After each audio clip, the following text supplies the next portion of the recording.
Welcome to Road Adventures of Cycling Men of Leisure. As usual, I am Adam, and I am once again happy to be joined with my good friend all the way across the country, virtually and happy, I hope, Mr. Michael Sharp. I'm always happy, Adam. Welcome. How you doing? Good. I wouldn't say clear across the country. Well, you're not here in my town. We're like 2 states away. 3 states. Yeah, 3 states. Yeah. 3 states. Well, anyway, a time zone and 3 states. Well, hey, I've heard from our leisure community a little bit, so you care if I start with that? Go ahead and start with that. What do we got? Andrew Thrill wrote yourself and myself after we announced that we were going to rain. We're not going to make it rain. Matter of fact, we're probably going to be slow, but we are going to ride the rain ride, our third event for Cycling Men of Leisure, although that doesn't seem very leisurely to ride 160 miles in one day. But we're gonna make it leisurely, though. That's going to be the beauty of it. That's right. Andrew was curious if we'd ever done ODRAM, and then he said, oops, I didn't listen to the show long enough. He said, let me correct that. Could you tell me a little bit about ODRAM? There we go. And so I was able to go back to my Strava, look like my computer, which I know every computer is different, so it doesn't mean mine's right. I'm not that kind of guy that goes, mine's the only one that's right. You could have 3 people and have different elevation on each one of them. We have had. That's for sure. But my computer read 1,721 feet of climb. If no one's ever done ODRAM, you get all the elevation in the morning. It's almost like a peak, and then you come back down the rest of the day. It's all downhill after the half the day.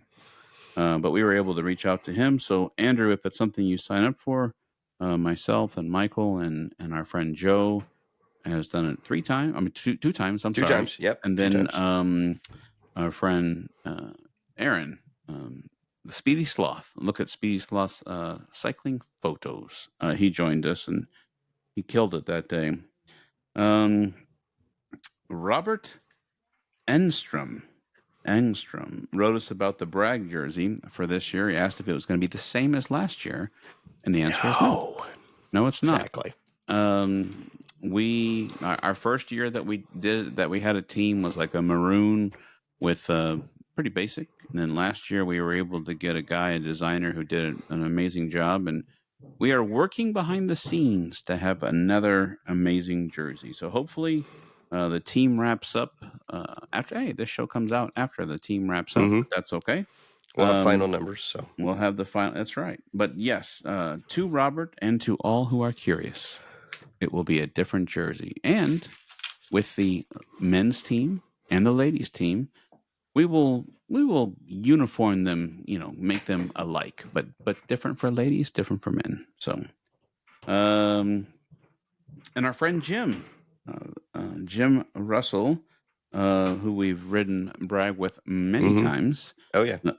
He asked if he can get his cross country ride together, if we would be willing to interview him, and the answer is yes. Yeah, absolutely. We would love to have you on. And he made a mention that he's between 2 teams, and so I hope he's selected Cycling Men of Leisure myself. So it'd be nice, but you know what? He's doing the team thing, so that's cool. That's right. Yeah. You know what? This is a very small episode, although, to be fair, once again, I am traveling across the country, and this show is being recorded very early. So we hate doing that, but we also don't want to make all of our leisure community wait. And so because I'm lollygagging on a cruise ship, which we're going to get to a little bit later on in the show, because I have some questions for you, if you don't mind. Okay. All right. That's all I got. All right. Well, I've got a couple of things. Okay. So let me start off with, see if this is going to work for me. Right now, I have an M in the center of my screen for everybody who is on YouTube. I'm assuming M stands for Michael, although I could think of a lot of funny M words. Oh, there we go. Hey. Now, I'm going to turn this around. I don't know how good this is going to be. Okay. I can't switch to other cameras. Ooh, look at that behind you. But if we get it just right here for the people that are watching. Wow. This is the project that I've spoke of several times. Nice. I took the old closet that was here, ripped it all out, put framework behind it, put paneling up, and then set shelves. And Nice. I've got some of my decanters that I've collected. I've got some of my bar in here. And Nice. what I find even cooler is I've had room to display 3 of what I would say are some of my most interesting jerseys. I've got our last year's Cycling Men of Leisure Yeah. from Bragg there. Yeah. I got our old Team Sherpa jersey when we were putting like the stock quotes and things on them from Ragbri. Yeah. Yeah. Yeah. And then I've got Bourbon Country Burn. And if you'll notice up at the top, like right there, you Yeah. see those ribbons. Those are the wristbands from every year that I participated in those rides. Oh, that's cool. So the wristband on the Cycling Man of Leisure are those brag wristbands? Those are Bragg. These are Ragbri in the middle, and then I've got Bourbon Country Burn here. And then if you look right there where you see those 2 medals hanging down, Those are the Odram medals. those are the Odram medals. So, Can and then I I've tell just more? got boxes at the bottom that stores my other stuff. But that is what I've been working on. I finally got it all done. I've got lighting in there. So Nice. I was very happy with it. So I thought, Benz, I talked about it a couple of times that I would let everybody see it. Leave that screen up for a second. I'm going to share my Odram medal story. I know I've told it before, but I think it's worth retelling because that was told many moons ago, and depending on how far back people go on episodes. So in 2021, you and I completed Odram together, one of our adventures together. The next day, I was flying out, ironically, for a cruise with the beautiful Lauren, my wife, and I got back, and they not only give you a medal, but the T-shirt is also an item that they give you, or I bought. I don't want to lie. I don't know if they give you, but I had a T-shirt. How about that? And I said to my wife, and of course, marriage is always screaming "what" from the other room, right? I mean, upstairs, downstairs. And I said, you know what? I think I'm going to wear this on the plane tomorrow. and she said, you're going to wear that on the plane tomorrow? And I said, yeah. I mean, it's 165 miles in one day. I'm proud of it. She said, yeah, but you're an adult. I mean, you don't need to be wearing that on the airplane. I love it. And I said, what are you talking about? And we have this like disagreement. Now we're going to take off that afternoon to literally go to the airport. And she says, I just can't believe you're going to wear that on the airplane. She's like, are you ever going to be able to get through TSA on it with it? And I'm like, what are you talking about? I go, it's a T-shirt. And she said, oh, I thought you were going to wear the medal on the airplane. Oh my goodness. Hey, everyone, look at me. That's right. I could just see you walking through the airport. Yeah. Sporting this medal right here. And I could even see you going, look, I rode Odram 165 miles. So for those of you who are not on YouTube and not watching, it is in the shape of a hand. Of course, you've probably seen people for Michigan, reminisce Michigan as the hand, and then there's a line across of where the route was, and so it goes from Rothbury, Michigan, to Bay City. You stay at the Double J Ranch. You go. Our first year we didn't go out to out to Lake Michigan first, but then our second time we did go to Lake Michigan all the way to Bay City in one day. So. And a little side note, for those of you who know that I tout my DeBrim over and over and over, I have a confession. I hope you're sitting down. I hope... You got rid of it. Yay, I did. And the peasants rejoice. No. I did get rid of it on that ride, and you know this already. We were about 145 miles in. The wind took it off my head. I was so exhausted. Michael said, are you going to go back for it? I said, forget it. I don't care. And he's like, you sure? I said, forget it. Let's just keep going. I don't want to stop. But and I was willing to go back with you, though. Let's put that in the story. Yes. You were absolutely. I mean, you were actually not only were you willing, you were trying to be supportive. Come on, man, go back and get it. You know you want it. I'm like, I'll just buy another one. I was so exhausted. And then all of a sudden we get to the end and we take our pictures and a guy comes up and goes, is this yours? I was like, yes, it is. And since then, I would definitely go back for it now. But Yes, I just wanted to share that story. But I like your presentation. That's You nice. like Look at that? that. Yeah, Yeah. I was really happy because there's two more shelves there that have like my books and stuff on it. Yeah. And I thought, what if I could take and frame a couple of jerseys and put them up there? That would look really cool. And it came out really nice. And if you look at like the bottoms of the frames, like on the middle one, you see all the different Ragbri luggage tags that we That's had. cool. On the brag, I've got the keychains and the luggage, Nice. the luggage things. And then on my one Bourbon from Country Bourbon Burn. Country Burn, I've got our numbers. And I actually even threw in the Buffalo Trace visitor That's wrists nice. thing.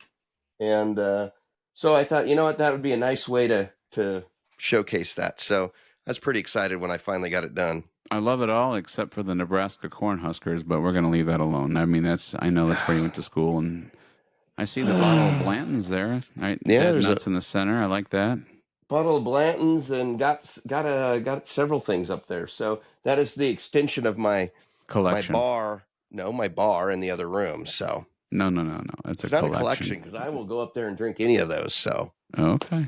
you know. Okay.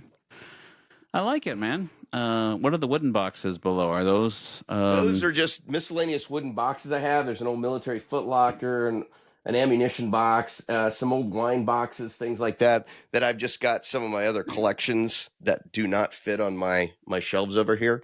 So so I just now have them organized down there. if I am Scott Garwick or I am Armando, who I know for a fact both of those gentlemen prefer to watch us on the show, will I be seeing this as a background or will I be seeing the cameras as a background? Well, I've got another camera that I can't switch to right now because we're in the middle of recording. Okay. Because I haven't got the switcher put together yet.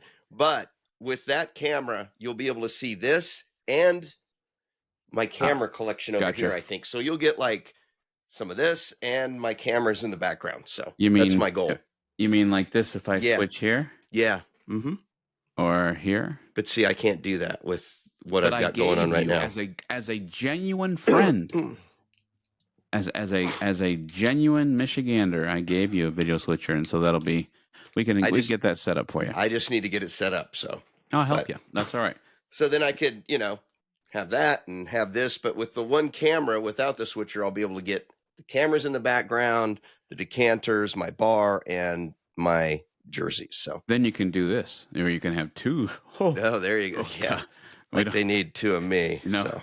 they don't need two of me either. That's why I switched it back pretty fast. So, well, that's cool, man. I really like your project. I like how it came together. It looks classy. It definitely looks nice. And let's talk about just for a second the center jersey there, which was the Team Sherpa. So, Team Sherpa was obviously honoring your father and your team that you had as a family, and then we picked that up for a while, and we definitely kept the name strong because, as we talked about, we've finited our packing, but in the beginning, we definitely kept the Sherpa proud. We needed a Sherpa with all the stuff. Well, at least I did Yeah. with all the stuff I brought.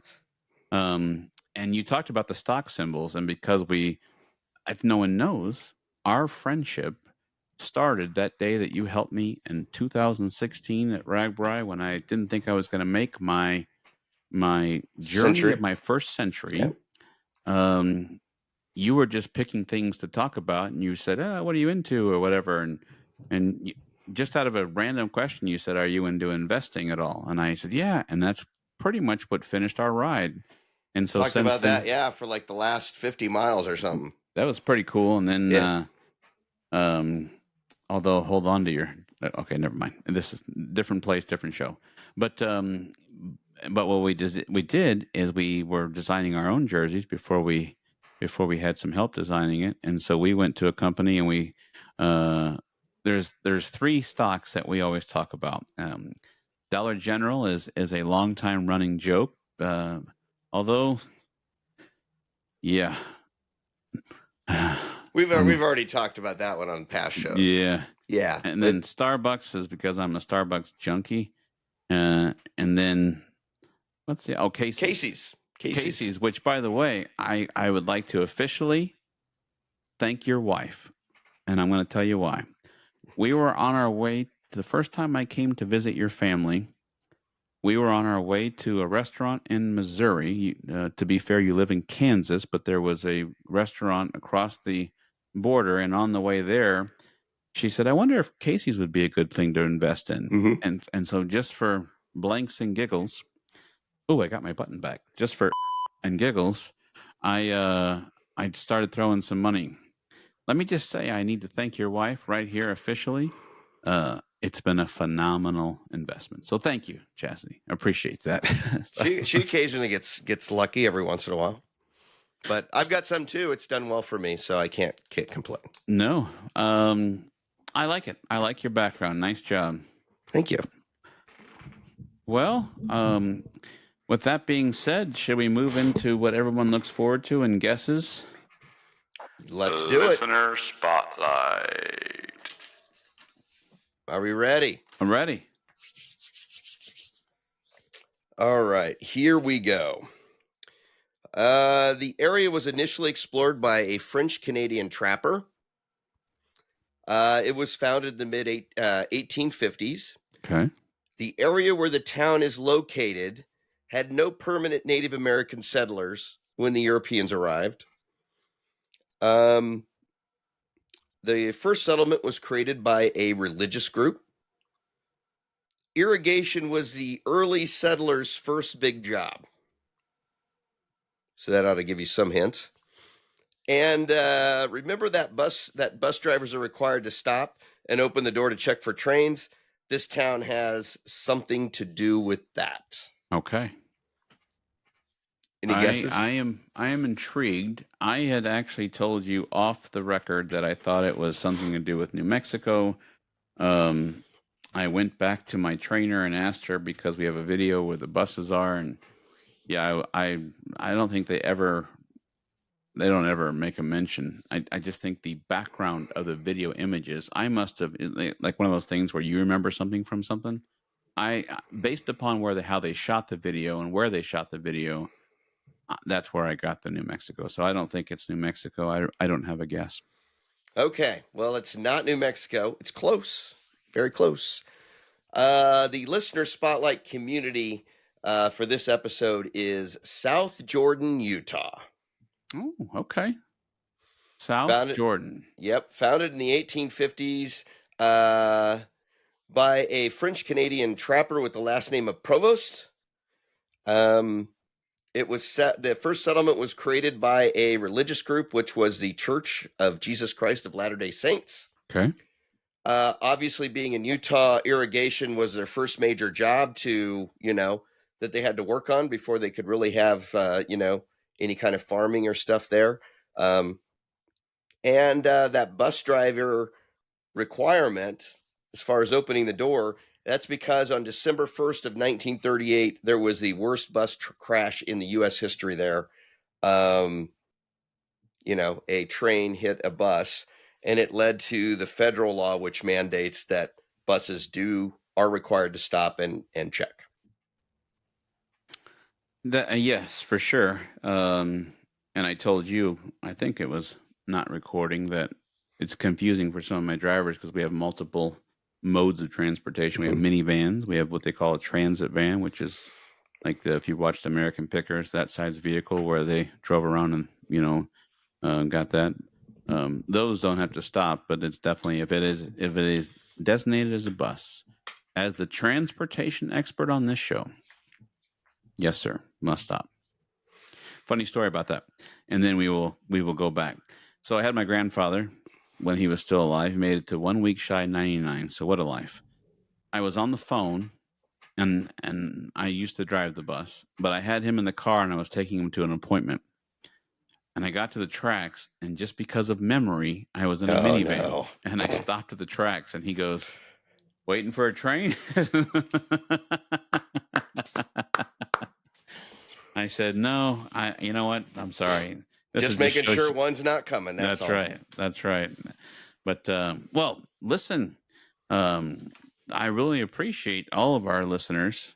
Utah, huh? Nice, but South no Jordan, Wyoming. Utah, population 77,487. So thank you for listening from South Jordan, Utah. Well, that's amazing.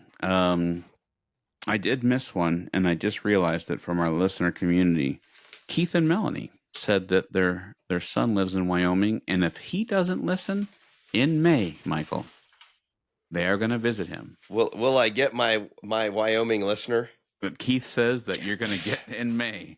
Now, if you don't know this, Keith and Melanie, my DeBrim fellow friends, he's been. Try not to hold that against him. Hey. They're good people.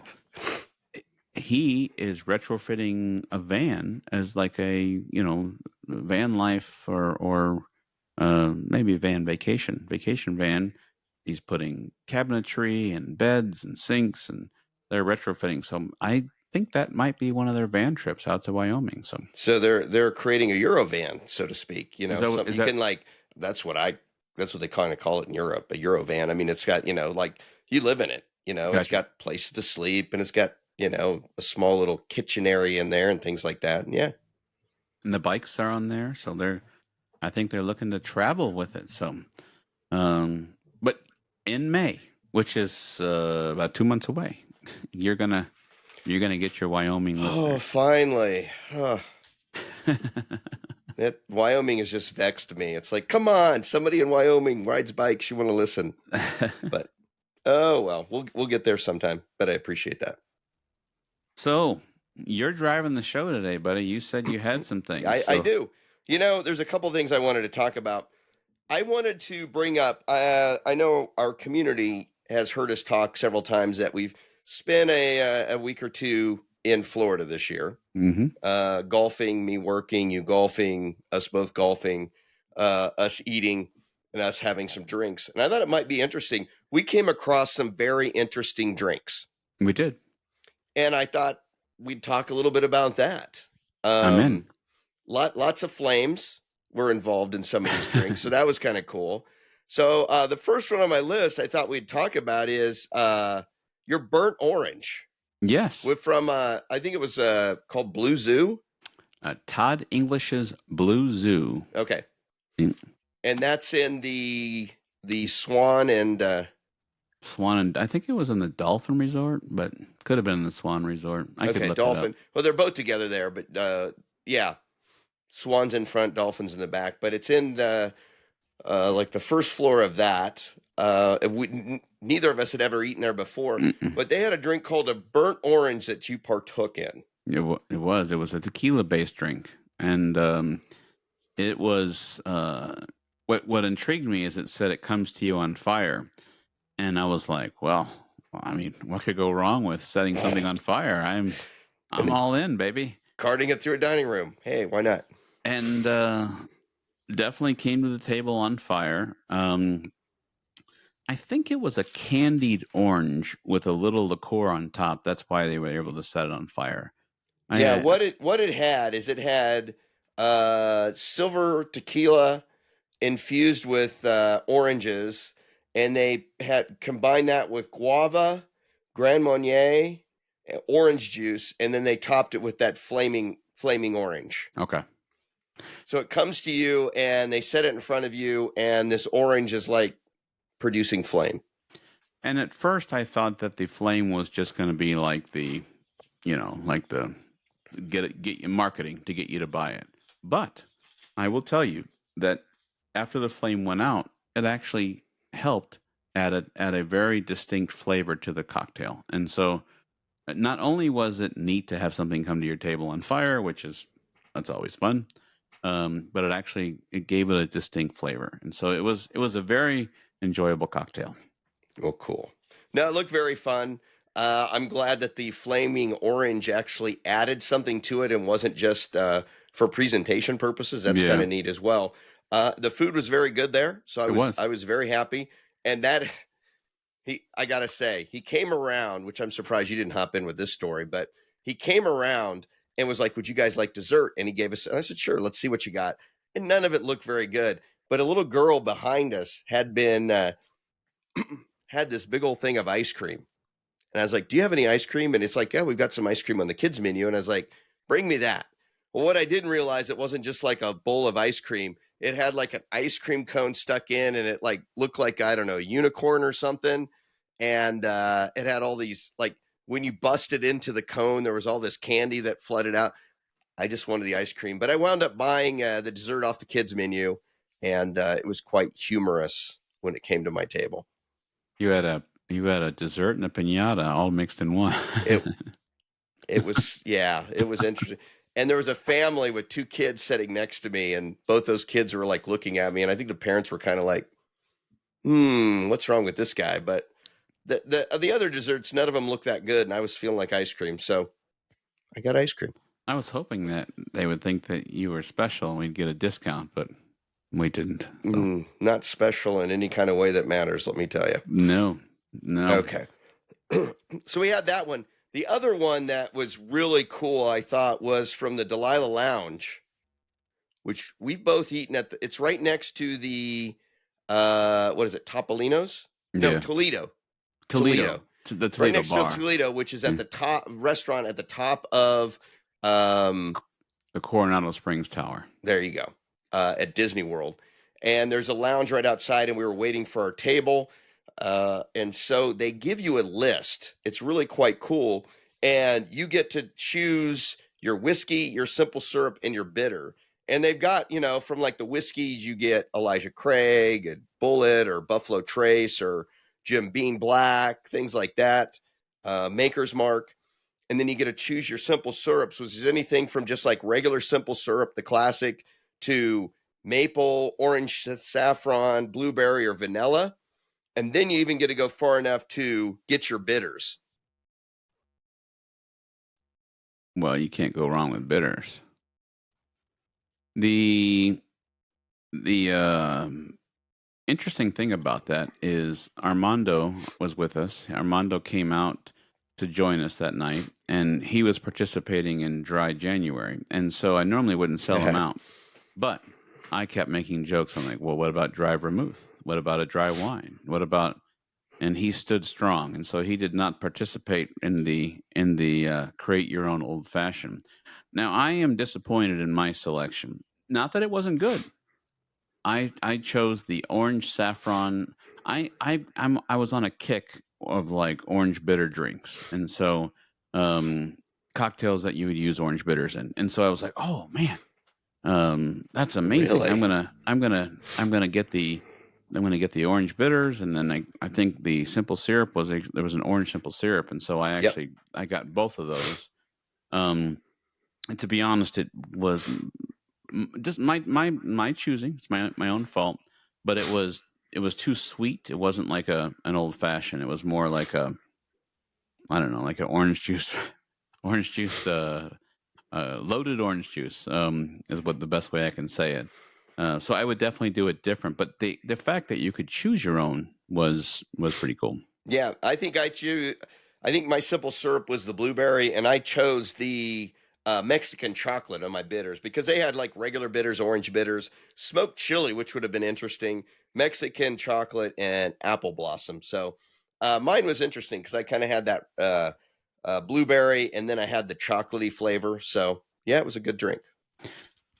Which reminds me, and I hope I'm not, since we didn't talk about this before recording, where was it that we had the tobacco bitters drink? Was that Toledo? I mean Edison. No. Oh, that was. Oh, you know where that was? That was the basement speakeasy. What the Enzio's. Yeah, Enzo's. Yes. Or Enzo's, yeah. Yeah. And Enzo's, yeah, they had an old fashioned that had a tobacco bitters. Yeah. Which was, you could taste a little bit of that tobacco-y flavor, which was very, very good, I thought. What's funny is we totally screwed up that night. I mean, can you really screw up by having cocktails? Probably not. But we went to Enzo's and we started there, and we had this delicious old fashioned. I mean, it was a classy cocktail. And then because it was what do you call it? Between 3 and 6, happy hour. Because it was happy hour, we went over to Edison at Disney Springs, and they had a Four Roses old fashioned. It was like $8. I'm like, $8. I'm gonna have that because where else can you get a cocktail at Disney World for $8? $8. But because we had had such the high end cocktail, we went. We went the wrong way. Yeah, we went the wrong way for Needed sure. to start with the cheap cocktail and then go to the higher That's end. right. But Oh well. yeah, it was still good. But you mentioned the Edison. Like to talk a little bit about that. The Edison, if you've never been there, is very 1920s steamer punk. They play in the background. They're playing like 1920s. Basically, they're playing modern music done to like a 1920s swing. So they'll have like modern songs in the 1920s swing uh, version, or Yeah, it's like going to a wedding and then the DJ plays piano versions of like AC/DC Back in Black or exactly. same thing. And it's kind of got a steamer punk industrial look. It's really fun. You and I have been there dozens of times. But they've got some really good, they do a really good smoked old fashioned. One of the really interesting drinks or things that you can do there is their whistle pig flight.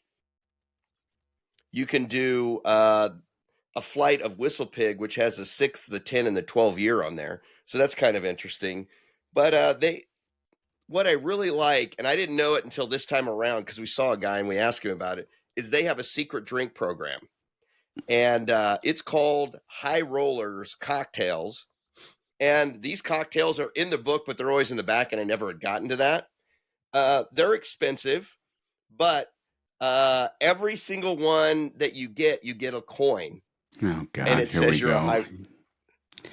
Just because, according to the Edison, I am in fact, ladies and gentlemen, if you can see it, if you're watching us right here, according to the Edison, I am a high roller. Yes, says it right there, back of the coin, high roller. No, it's You're actually jealous. pretty cool. I'm You're just kidding. jealous, so I think it's pretty cool, and the concept is each one of those cocktails you get the high roller coin. Now, if you get one, you could have it as a collector piece and little souvenir, knick-knack, paddywhack. But if you get four of those high roller coins right there, my friend, then you could trade it for one of the high roller drinks. That's right. So I went ahead and splurged and got a high roller drink. I keep my high roller coin right up there to remind Adam that he is not, according to the Edison, a high roller, but that's okay. Do you ever like bust that out when when your daughter comes in? Maya, I am a high roller. I'm thinking about putting a hole through it and sticking it right here on my necklace. So it's like, look, right here, high roller. I might just do that. But they had a number of different drinks and they were very interesting, but they had one that I had to try, and it was called Fire in Vermont. And literally, they light the bar on fire. That's true. And what this has Whistle Pig 10-year rye in it. It's got vermouth, it's got cherry brandy, it's got Bogart's bitters, and then it's got flame kissed caramelized absinthe wash. And they bring it out, and there's this whole presentation, and the bar's flaming and all this kind of stuff. So I had been looking at it, and finally I was like, you know what, I'm doing it. So I don't remember what our waitress or what our server's name was, but I tell you what, I said, let's burn the bar. And so she got all the stuff and lit it up. And of course, everybody's gathering around watching, the flames come off the bar and things like that. So it was a really fun drink, really interesting program. And I just wanted to share it with everybody that we had a good time. It must be fun for those bartenders to make those cocktails, because when you were talking about it, she overheard us talking and she said, if you order it, let me make it. And I think they must enjoy doing that, because there's a brass tray. If you go there, you'll see it. But there's a brass tray. Copper. Oh, thank you. Yep, copper. It's about 6-inch channel where they put all the booze they're going to burn in there. Or is it the absence that they burn? I don't know. I can't lie. I don't know. Whatever they. I don't know what they whatever the put in there to residual burn, but yeah. of the, and then they put like some sort of salt or sugar in there, so it actually sparks up even more. And yes, you have some photographs of them lighting it on fire. So now I do have a question about that. Yeah. Being the history guy that you are, was there some sort of instrumental fire in Vermont that I I mean, was there anything that can come to mind? Why would the drink be called Fire in Vermont? Any idea with that, or That I do not know. That's an interesting question. Um, I'm going to search while you're talking. So, yeah, I was trying to look at the ingredients to see if anything here jumped out that would be, uh, you know, hooked to Vermont. It might have to do with the absence, but I don't know. So, but that's a good question. But we encountered a lot of great drinks. We had a lot of different flavors, combinations in our old fashions that we tried, and we tried some other things that obviously weren't old fashions, but it was definitely a leisuring experience that I wanted to make sure that we share. So nothing that comes up real quick on Google, but maybe there's something I'm missing, or maybe maybe it has something. maybe I will do some investigation and find out why they call it Fire in Vermont. all, all else fails. Hello, thanks I for calling the Edison. I have a really weird question. Can I speak with your bar manager, please, or someone at the bar? Okay, well, I just figured, you No, usually have a lot of interesting facts about things that have happened in this great country, and I didn't know if you knew, so I apologize. no. I was no. It's a good question. And like I said, I went down through the through what was in it, thinking that maybe one of the components was kind of a Vermont product or something, but no. So I will see what I can find out on that. All right. Enough talk about that. Let's see what else. You said something about cruises. Yeah, You're going on one. yeah, I'm going on one, but I just got a question for you, and you and I have never spoke about this, and I said, you know what, I'm going to save it for the show. Okay. What do Um, you want to talk about? is the Sharp family, when you cruise, do you do excursions through the cruise ship, or do you like to explore when you get to the islands? It seems like when my wife and I went on our first cruise together, you're planning at home and you're dreaming and you're like, oh, this cruise is, we're going to go to, I don't know, St. Martin. We're going to go to St. Martin.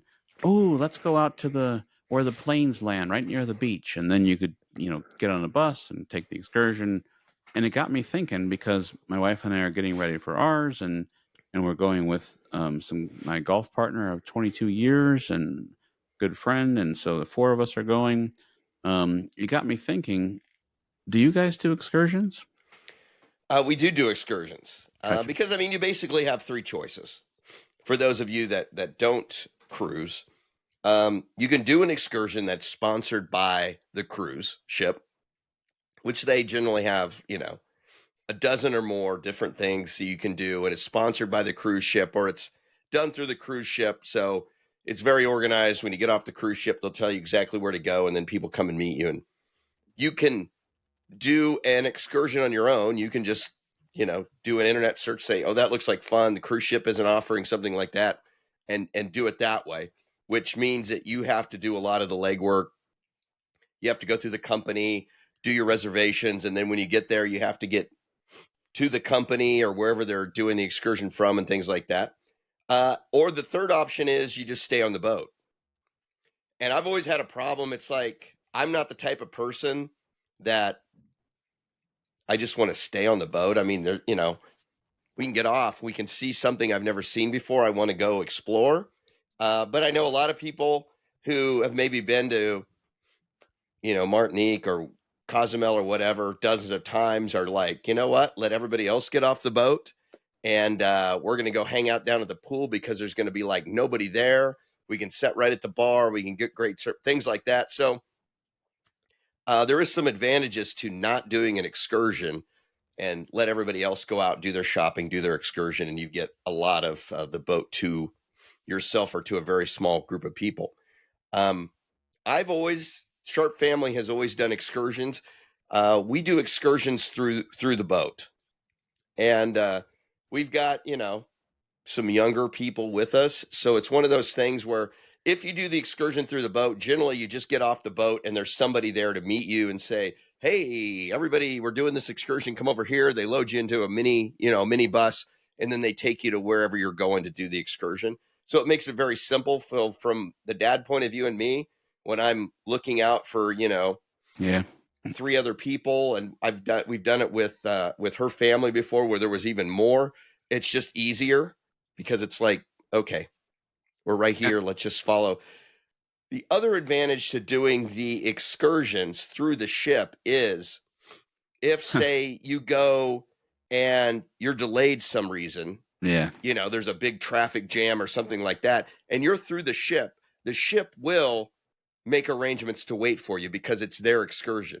Right. If you're on your own, if I'm like, I'm going to go out and see, do goat yoga on the other side of the island, and I don't make it back in time, I can call the ship or whatever, but they're going to say, well, we sail at this time. There Right. is no waiting. I'm on my own. And if I miss a ship, guess what? I have to make arrangements to meet the ship at the next port, whether it be a boat, a plane, whatever it might be. That's all on me. But if I do an excursion through them, I don't have that hassle. So that's kind of a peace of mind, for Have you me. ever seen those YouTube videos where people are running down the dock? What are you talking about?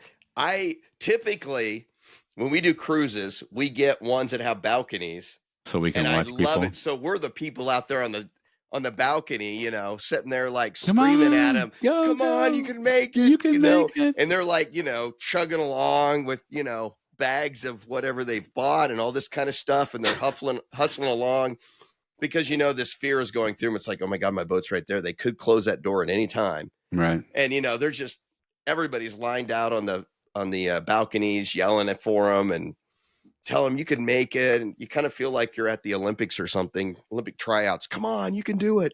Bum ba dum bum bum bum. Sorry.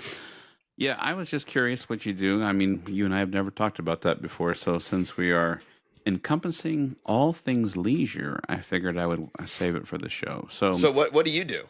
I like excursions through the ship.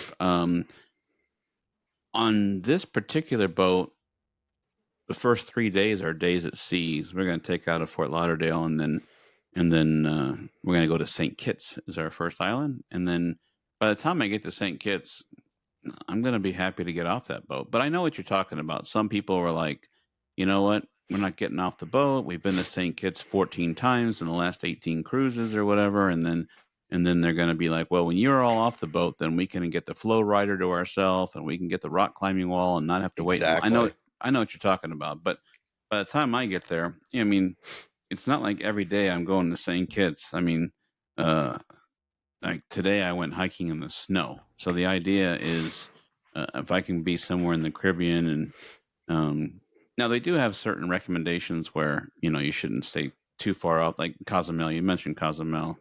We're not going to Cozumel on this trip, but um, I've been there, and they don't recommend getting off the beaten path, and they recommend staying in pairs and staying together, and Oh yeah. but um, but I was just curious. I agree with you. There's a comfort level for me that if I go out and I go down to the Aqua Theater or the theater and they say, oh, okay, here's your sticker, and you're looking for bus 12, and then if bus 12 breaks down, they're going to bring me bus 38 to get me back. So that there's a comfort level for me where I like St. Kitts, but I don't want to stay there. So Well, honestly, there's times that if it was just me or maybe myself and my wife, I would, maybe consider some other activities that weren't directly there, just because it's like, you know what, if something happened and we miss the ship, um, yeah, it's going to be a disruption, but we can make it work. But when you add kids in there, then you've got that extra layer of uh, they're not as accepting of whatever situation you get thrown into. right. So, and I mean, kids Yeah, I've just, got why aren't we coworkers back on the who ship, and why do we got to wait for this and do, so. I've got coworkers who truly believe that you could do it cheaper, and I'm always like, you could, but now use that St. Martin Airport. I know it's a huge draw. You see everyone, going with a 747 is 14 inches off your head, by the beach, and or people are getting stuff blown away because the jets, fire up to take off. If you take a taxi out there and there's no taxi to take you back, I hope you got your credit Yeah, card yeah, and you're still waiting for the Uber. yeah, Whoops. your passport and everything else. So yeah, it's an interesting conversation. we what about the drink package? Are you guys people who get the drink package when you go, if you go on a cruise line that offers it? Like when I went on Disney, they didn't offer a drink package, so Right. they offered classes where you could learn about whiskey and taste different And things. most of the time, if they offer like a whiskey tasting class or something like that, I take it because I Yeah, enjoy it, and I never know what they're going to bring to the table. And every time, typically, they find something that I'm not that familiar with, and I can learn about it. So I really enjoy those, whiskey and tequila classes, just to number one, maybe find something I didn't know, yeah, or it's also fun because now you're in a room full of people who really like whiskey or are interested in whiskey, and you can have some good conversations. And you can meet some people you'll see later on the ship. So that's always a good time. But so I always do that. As far as the package, I do not think we've ever done the drink package. Now I know my wife goes on cruises with like her girlfriends, and they'll do that. But honestly, I mean, you've really got to just be serious about drinking to really, because there's so many drinks that they put in front of you that you can drink each day and all that kind of stuff, that I'm like, I'm not one of those people that I'm just like completely boozed up when I'm on the ship. I yeah. like a couple drinks throughout the day, but I'm not drinking that much where the drink package really helps me. A lot of times she gets it because if you're in a cabin on a lot of ships with other people who have the drink package, you need to get the drink package too or whatever. But um, I don't care that she gets a drink package. I just don't drink enough for Yeah. it to really make sense. And when I do drink, typically I'm drinking, I want to have top shelf stuff, not to sound like a snob, but I'm wanting to have the higher end stuff. A lot of times it's not included in the It's drink package. vacation. I So mean, you yeah. deserve it. I mean, you work hard. You got a long commute. Just kidding. But Plus, there's things on the cruise ship that you can find that are not easy to find here at home. yeah, And most of the time they're because they've gotten their allocated liquors and stuff at such good prices, they're not charging you some hugely inflated right. price for the drink, so it's generally relatively affordable for their higher end stuff, and so that's generally the way I go. And plus, you don't drink coffee, and so I'm not throwing you under the bus. You just don't No, enjoy I coffee. don't. So Yeah. and so I'm going on Royal, and they've kind of pretty much made it where you either buy some sort of package. What I mean by some sort of is they offer like a soda package if you want soda. They offer a coffee card if you want so many coffees, and then the drink package says you can have it all. And so for us, we do it because not just it's not just for the alcohol. I work out in the morning, and then I can go get my premium coffee, and then they give bottles of water, and so I mean you have to work the system to make sure you're getting your money's Oh, worth. sure. I actually have an Excel spreadsheet, which I'm sure you're not surprised at all. But No. I've got an Excel spreadsheet that says, okay, if you, because I can, the way those boats work is it's not just like one price today and that's it. They offer so many different prices between the cruises. A game you got to play. You can buy in here, but then if you can find it cheaper, then you just call up. They'll keep giving your money back. I always find it a way for Royal to make money off my money because then eventually it'll be cheaper, cheaper, cheaper. But I've got a thing where it says if you pay this with the gratuities, and if you get 8 premium coffees and 2 bottles of water a day and everything else, I mean, you really have to make it work. Now, Oh yeah. saying that, I have some friends who went on a cruise, bought the drink package, and unfortunately, like on the second day, they tested positive for the influenza, and they said they were quarantined to their room for 3 days. I'm going to say 3 days, maybe 2.5 days. Ugh. So those were 3 days that there was no. First of all, they felt like complete Minerda, but then um, there were 3 days there where you were not buying, getting your coffees, drinks, or whatever, Well, and couldn't so you couldn't you do room service?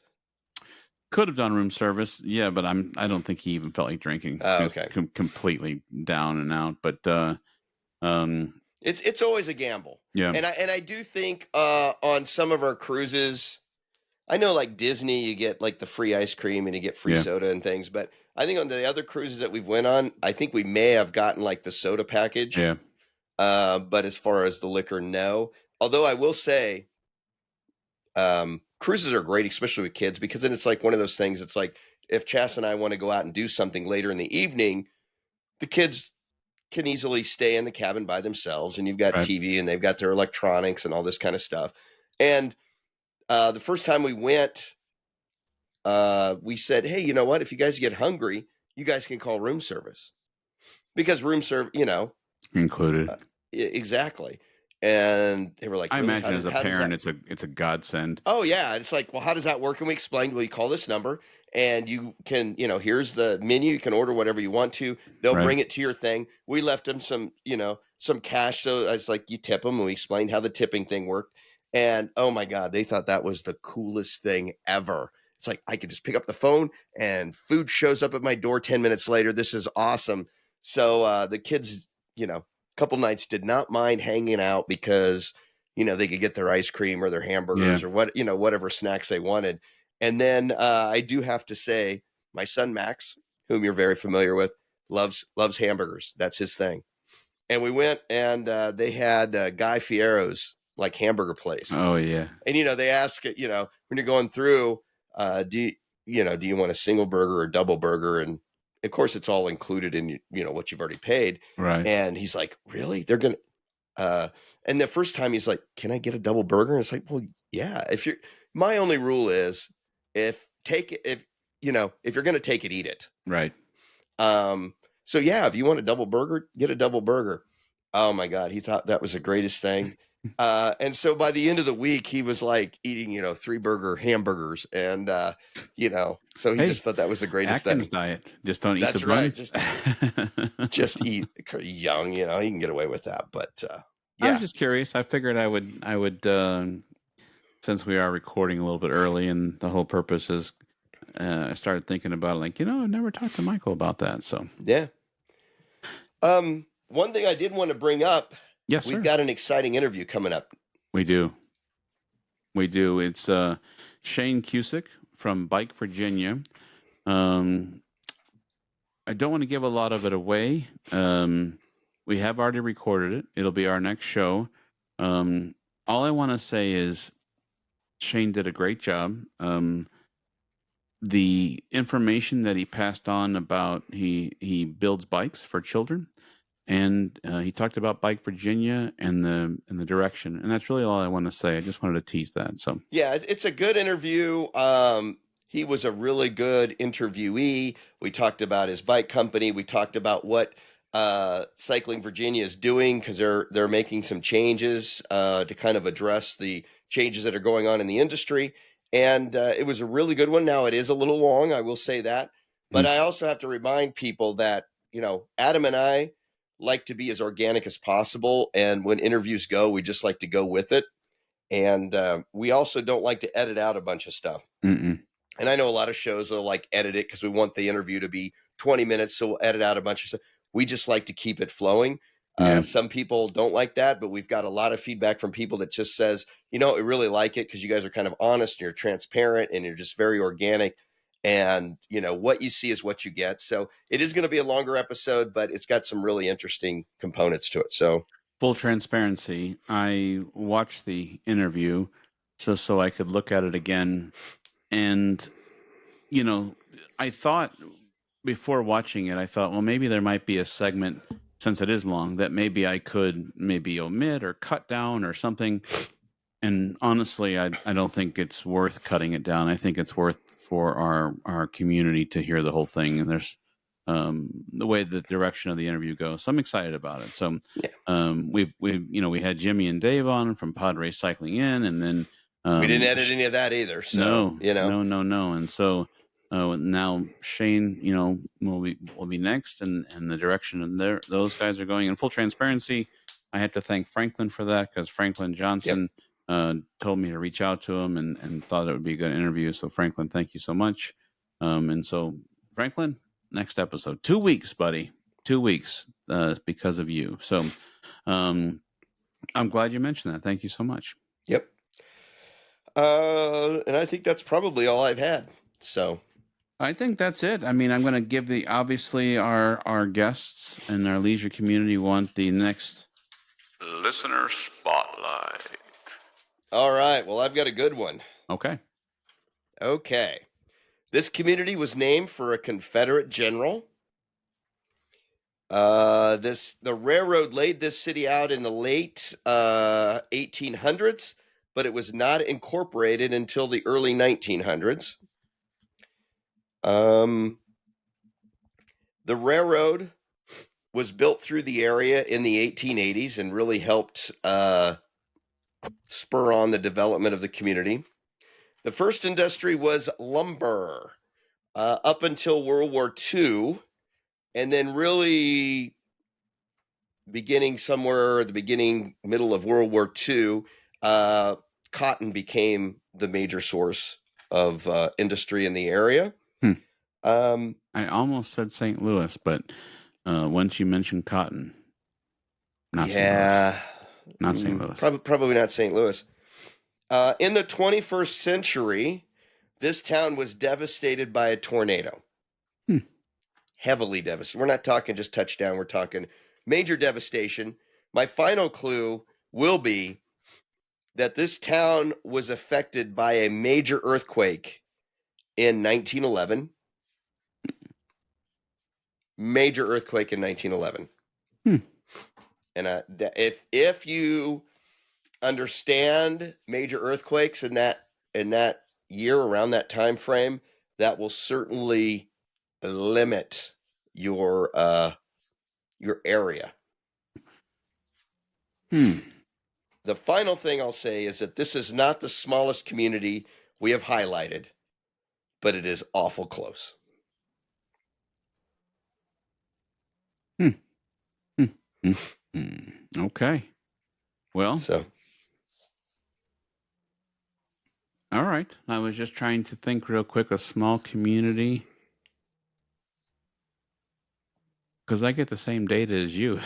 I was looking. So, all right. Well, you all got some right. time to think about that one. So, So I must thank Alex, Dennis, and Scott. They are our monthly subscribers. And by the way, Scott, it did not go unnoticed that you have increased your contribution. So, Scott, I want to thank you and your wife.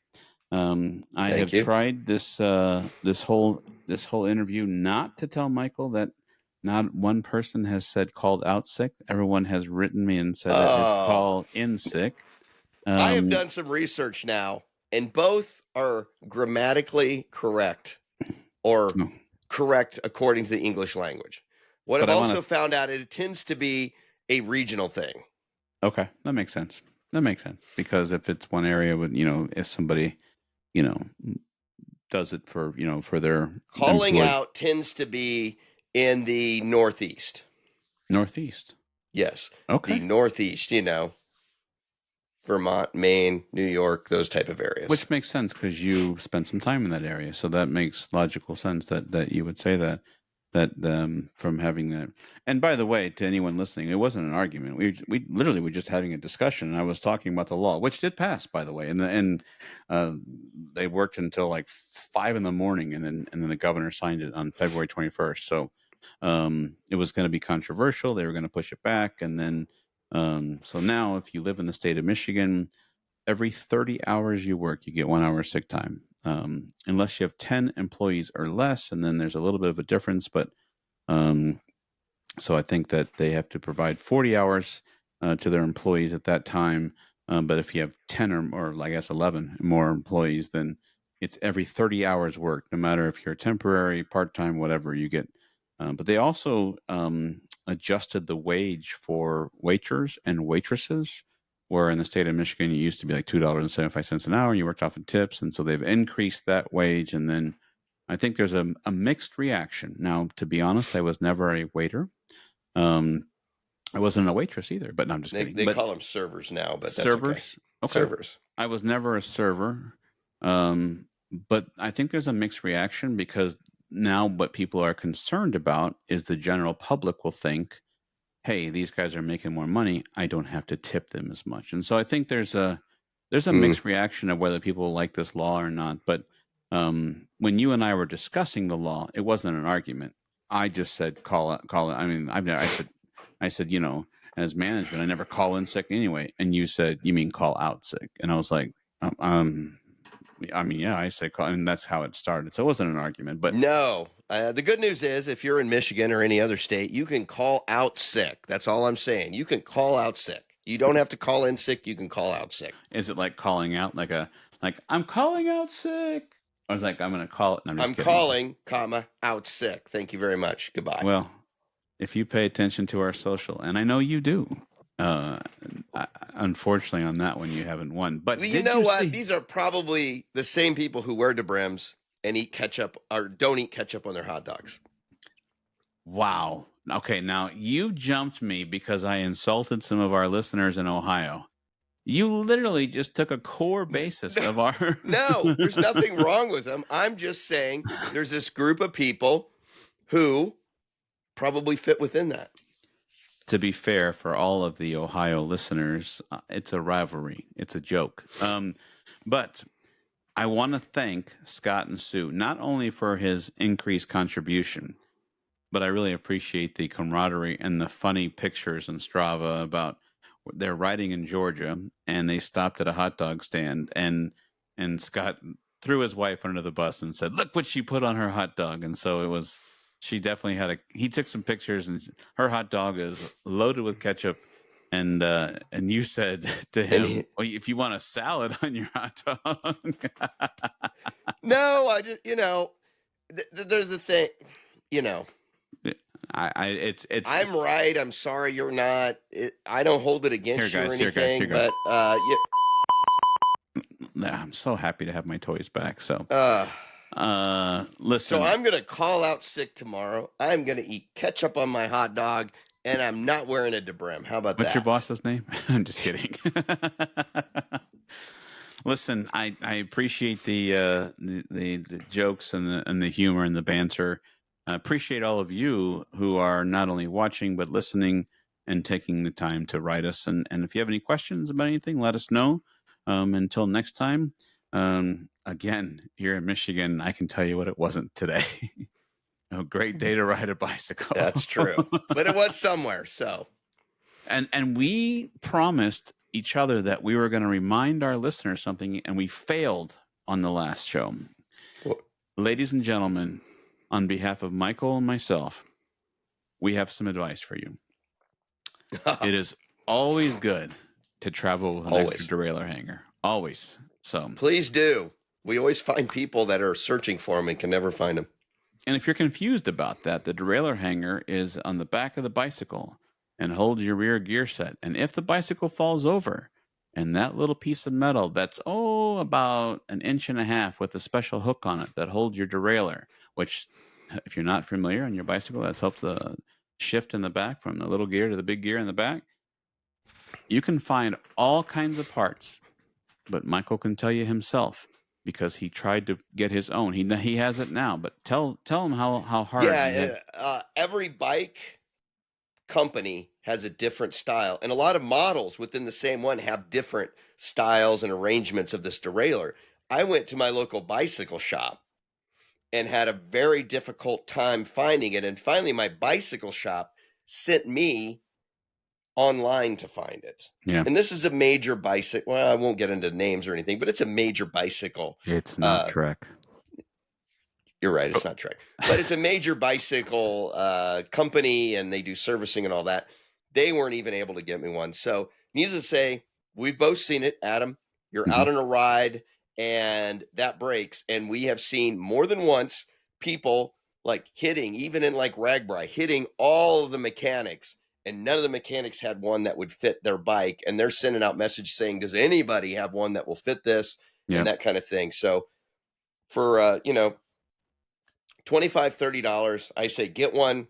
They're little, they're not very big. Stick it in your bike and you've got one. So just in case that breaks, you can take it to the mechanic and say, I brought my own.